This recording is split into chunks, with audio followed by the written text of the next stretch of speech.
क्या आप अपने क्लाइंट की प्रोडक्ट एंड सर्विसेज को फेसबुक या इंस्टाग्राम के ऊपर प्रमोट करना चाहते हैं?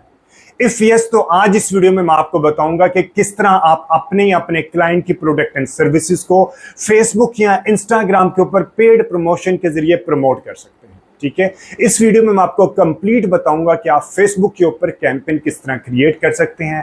कैंपेन के अंदर आपने अपना बजट की सिलेक्शन किस तरह करनी है, आपने कैंपेन बजट ऑप्टिमाइजेशन करनी है या आपने एड सेट लेवल पे बजट ऑप्टिमाइजेशन करनी है, आपने ऑडियंस की सिलेक्शन किस तरह करनी है, आपने प्लेसमेंट की सिलेक्शन किस तरह करनी है। इस वीडियो के अंदर आपको डिटेल्ड मिलेगा कि आप फेसबुक के ऊपर अपने क्लाइंट की प्रोडक्ट या सर्विसेज को प्रमोट करने के लिए पेड एड किस तरह चला सकते हैं। ठीक है, तो चलिए अभी अपने सिस्टम में आपको जाके दिखाता हूं कि फेसबुक के ऊपर आप एड किस तरह क्रिएट कर सकते हैं। लेकिन अगर अभी तक आपने मेरे YouTube चैनल को सब्सक्राइब ही नहीं किया तो सबसे पहले मेरे YouTube चैनल को सब्सक्राइब कर लें, और अगर आपके फ्रेंड्स एंड फैमिली सर्कल में से कोई बंदा फ्री में, टोटल फ्री में डिजिटल मीडिया मार्केटिंग सीखना चाहता तो ये चैनल आप उसको भी रेफर कीजिएगा। वीडियो को लाइक जरूर किया करें और वीडियो के कमेंट सेक्शन में कमेंट भी जरूर किया करें। ये फ्री वीडियोस होती है और आपके लाइक ही एक तरह की हमें पेमेंट होती है जो हमें रिसीव हो रही होती है। ठीक है, लाइक करें, कमेंट करें और अपने फ्रेंड्स एंड फैमिली सर्कल में इस वीडियो को शेयर भी करें। तो चलिए मैं अभी अपने सिस्टम में आकर जाकर दिखाता हूं